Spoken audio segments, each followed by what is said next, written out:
Alright guys, so time is now for a showdown between the High Elves, who are going to be led by Lithanar, and the Skaven, who are going to be led by the filthiest of all rats, Lord Skrolk. So without further ado, let's jump right into this match and have some fun. So the first thing you guys are probably going to notice is the massive amount of Shadow Warriors, and I actually think if there is a niche for these guys, I feel like they're pretty damn good in the Skaven matchup. So firstly, you're going to see things like Plague Monks, and I mean, Clan Rats do have shields, but a lot of the Skaven roster is going to be fairly lightly armored. That's really going to make the Shadow Warriors shine in both melee as well as their ranged attacks. So firstly, these bad boys have 180 range, which is going to make them actually decent counter skirmishers against things like Gutter Runners. They do have like some physical resist, but nonetheless, Shadow Warriors can do pretty well in ranged attacks against them.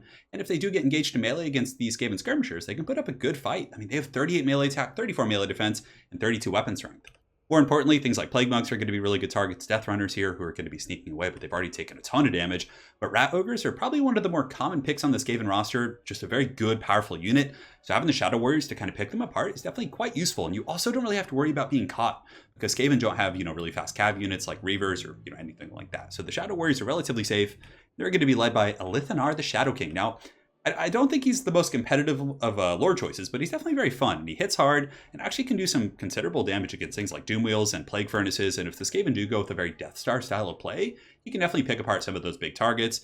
And on top of that, if you are going to be going for that battlefield style of control, for example here, you can see I'm going to be using the Shadow Warriors to kind of control this area of the battlefield while keeping my main army back. He actually has a kind of a bit of a cool tactic. So what you do is you use his decoy ability, or mislead, I think is what it's actually called here, but he basically makes a shadow clone of himself. Unfortunately, your opponents can tell which one is the real one because they can just mouse over it, and the one that is fake is going to be unbreakable. So I wish they would get rid of that and maybe like keep it unbreakable. So it kind of like ruins the whole thing, right? You'll summon a Lithanar, like the clone, right? And it's like, oh yes, the Shadow King and his mysterious doppelganger. And all of a sudden your opponent could just be like, oh, that's the fake one, then go after the real one. But anyways, what you do is you summon the fake one, you send it forward into the enemy formation, and oftentimes your opponent will blob up on it. It kind of makes it a little bit tricky because you can just run it around, disrupt the formation, kind of screw up their initial charge. Definitely get some very fun stuff with that. On top of that, we do have two groups of the Reavers. We also have one group of the Silverhelms with shields. Silverhelms aren't a bad choice. Pretty decent at cycle charging Skaven infantry. They have a good charge bonus. They have shields against Skaven slingers and skirmishers, and yeah, they do okay. Reavers are definitely the MVPs here. They're not shielded, so they do take a bit of damage from these ninja stars, but for the cost, these guys have really good combat stats. They don't have armor piercing, but again, against Skaven, you don't need that much armor piercing. You can usually get it from your other sources. So that's going to be our skirmish force up here in the front. For our main line, we have a couple groups of the spearmen. So 3 spearmen in the front with the Scions of Mathlan here, who are going to be anchoring our formation. These bad boys do have the Aura of Protection, so they're going to be giving some pretty good damage resist all nearby troops. On top of that, we have 2 groups of the standard archers, which are just really cost effective. They're dirt cheap. They cost, like 400 gold or something, 180 range, which is pretty insane. Yeah, they just do their job. On top of that, we have 2 groups of the white line. So in case you went with like a very heavy storm vermin build, I wanted to make sure I had a little bit of AP. And the white lines actually trade pretty efficiently with storm vermin, who don't have the best stats in general. So 2 white lines here, and that is pretty much it. So for my opponent's forces, you can see out here, we got a little bit of a cockfight going on. He does have a lot of rat ogres, so in total, I think he has 3 or 4 groups of rat ogres.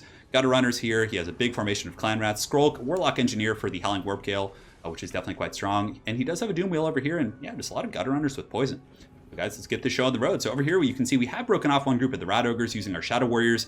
They've definitely paid their dues. And I mean, thankfully for me, though, he did kind of deploy in this general area, so I was able to get the jump really quickly. But yeah, we're just picking apart these Rat Ogres. And here is the cloned version of Lithanar. So this is what I was talking about. It's definitely a little bit annoying. You can see there is this tooltip here, which shows him as being unbreakable. So my opponent, if he's paying close attention, can definitely see. So you summon him, you just kind of send him into infantry as a bit of a distraction. On top of that, Rat Ogres are going to be charging in, but the Shadow Warriors have, how fast are they? 38 speed, so the Rat Ogres can definitely catch them, but as they're chasing, they're being picked apart by the other archers and just being kited. And I'm definitely taking a bit of a effort here to keep my Shadow Warriors apart so they're not blobbed up. On top of that, you can see here my Silverhelms have been doing some pretty good work here in the back line. The Death Runners are able to kind of fend them off. I don't want to get too deep into that engagement there. Skrolk is going to be summoning some rats in the meantime, probably going to be using them to kind of fend off the Silverhelms and use his chaff. And my archers are just going to be shooting in. Now, this is what I was talking about. And this tactic works pretty much with anything like Vampire Counts, Vampire Coast. You send your caster forward or any sort of a decoy summoned unit. You summon it and it can muck up your opponent's formation because now only a couple groups of the clan rats are going to be engaging my front line at the same time. So it kind of disrupts your opponent's formation and their initial charge, which is quite powerful. So over here on the flank, we're definitely doing very well. The Shadow Warriors are just going to town. I mean, these guys are picking apart these Rat Ogres. It's pretty cool to see these like underused units actually shine in the matchup here, but they're picking apart the Rat Ogres, and even if the Rat Ogres do engage on them, yes, they're going to take a little bit of damage, but the Shadow Warriors can actually fight them pretty efficiently. I mean, Rat Ogres do have really, really low melee defense, so the Shadow Warriors with their 38 melee attack can actually chew them up a little bit, which is cool. In the meantime, the Silver Helms are still doing a great job out on the flanks. They've gotten 69 kills, that's what she said, definitely quite powerful. And these Death Runners are going to start buckling. In the back, I have Reavers just kind of harassing. And I also had a bit of I wouldn't say a bit of a big distraction over here. So these Silver Helms, or Lyran Reavers, excuse me, I was just kind of cycle charging and just kind of harassing going after this formation, and he kept committing the Rat Ogres. I kept falling back, and just kind of like that poking, just kind of prodding, harass can really just disrupt your opponent's plan. So we were able to kind of distract this massive force, and we've engaged, for the most part, probably like 60-70% of his army. So the Clan Rats and other troops are going to be piling in. The White Lines are going to rush to intercept. I do have some Spearmen in reserve, and the Doom Wheel in the back did come in, but I was able to use my Mage with my High Mage, or not High Mage, but maybe the Mage was high, who knows. But the Life Mage right here to pin down the Doom Wheel, and the Mage on the horse does have pretty good mass, and the Doom Wheel can't like just push through her easily. So having a Mage on horseback is definitely going to be quite helpful here. So we're also just kind of shooting with the archers, and obviously the Doom Wheel has heavy armor, so the low armor piercing of these missiles isn't going to kill it quickly, but you can see as he tries to push through, he's getting a little bit caught up, and the Mage, of course, has enough weapon strength to do work. On top of that, Elithanar unfortunately does whiff with the Moonbow, but we've been able to use Elithanar to kind of just shoot down this Doom Wheel the entire game. And over the course of the game, he's been able to poke it down, so Elithanar doing some pretty good work here. The Shadow Warriors are going to turn and unleash their massive volleys here, and we are able to break off the Doom Wheel. As far as the main fight goes, Big Skrulk Daddy has pushed forward. I believe the Warlock Engineer is somewhere nearby as well. He does have Warp Lightning, so he can definitely do some good work against archers. But the White Lions really aren't bad in this matchup either. White Lions are one of those units that if you're against an aggressive faction like Chaos, right, you throw them in the front line, White Lions are going to take a massive beating. They're going to lose their martial prowess usually pretty quick against those like heavier infantry factions. But against factions like Skaven that typically don't hit terribly hard, I mean, Censer Bearers will buckle them very quickly, but Plague Monks, Storm Vermin, those guys like don't have that really aggressive nature to really just burn through something. So White Lions are actually pretty good in this Skaven matchup in my opinion. Not as like a primary line troop, but if you have a couple spears and mix in White Lions, I think you can make for a pretty good core. The Lord Skrulk here is going to be getting poked by the Shadow Warriors, who are actually starting to run out of ammo, so that's not a bad thing in this case. Most of their ammunition has been put to very good use, just kind of shooting down Rat Ogres and putting in a bit of work there. And you can see here there is one more group of Rat Ogres, but my archers are all still online for the most part. He has tried to summon a couple groups of Clan Rats to get into the back line, but I'm keeping reserves, and if I have to, the Shadow Warriors can kill a group of Clan Rats very, very quickly. Their melee stats are much better, 38, 34, 32, against something that's like in the low 20s, right? Like 24 and 30 there. So definitely not a bad situation. So some of these Gut Runners are going to be sneaking around the flanks. I do still have some Spearmen here who do have this Silver Shield, so they're going to be able to hold relatively efficiently. But the Rat Ogres are really just being picked apart. They're kind of piling in. They're being shot down by the Archers and the Shadow Warriors, so definitely quite happy about that engagement.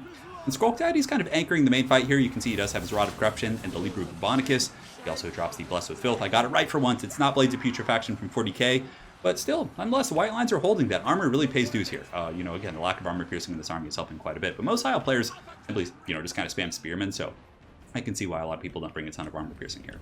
So the Rat Ogres in the back are going to be chasing the Archers, so I did get compromised a little bit. We got Clan Rats and Rat Ogres piling through, but the Shadow Warriors here are able to get some crossfire. Elithanar still has some pretty good ammo. Elithanar is going to be fighting with his bow, and just getting the decoy in here to kind of block up these Clan Rats. The Archers are going to take the beating like champs. And the other Shadow Warriors here on the far side are going to be fighting, and doing well. You can see they're up to 24 kills here, and definitely doing some good work for the High Elves.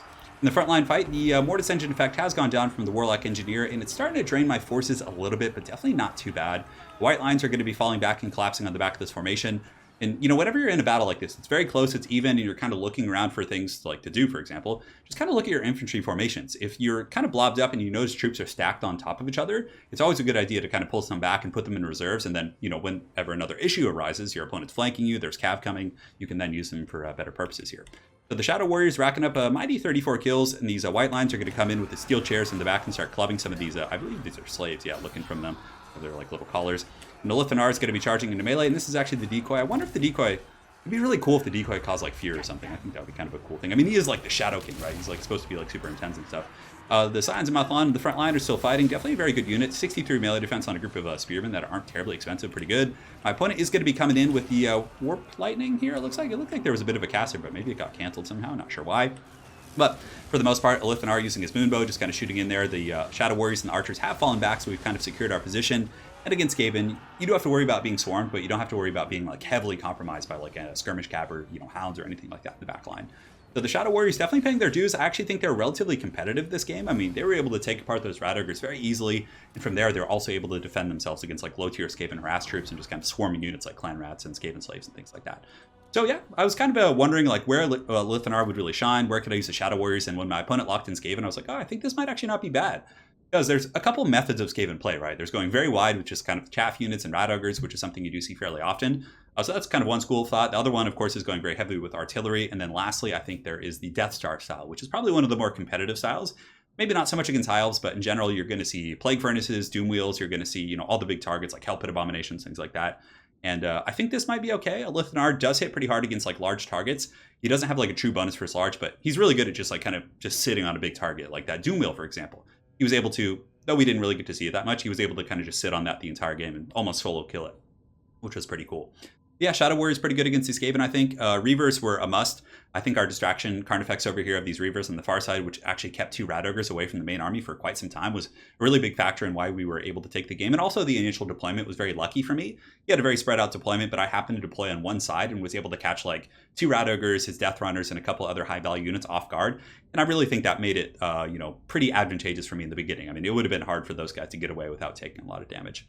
So as far as my opponent's army goes, I think it would, like, if it was a more traditional kind of like just spearman style army, I mean, you had the clan rats, the rat ogres are really good against silver helms and reavers. They pretty much hard counter those type of units. Even against dragon princes, they can do a good job, especially with the supported Skrulk.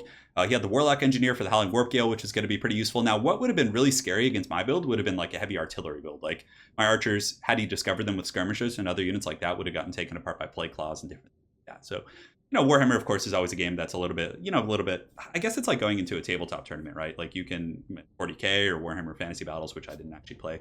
But I would assume it's kind of the same thing, right? Like your list is going to be good against some and not others, et cetera, et cetera. So anyways, very well played to my opponent. Makes Skaven Blight great again. Look forward to running into you again on ladder. And hopefully you guys enjoyed this High Elf vs. Skaven game. Have an excellent night, guys, and take care.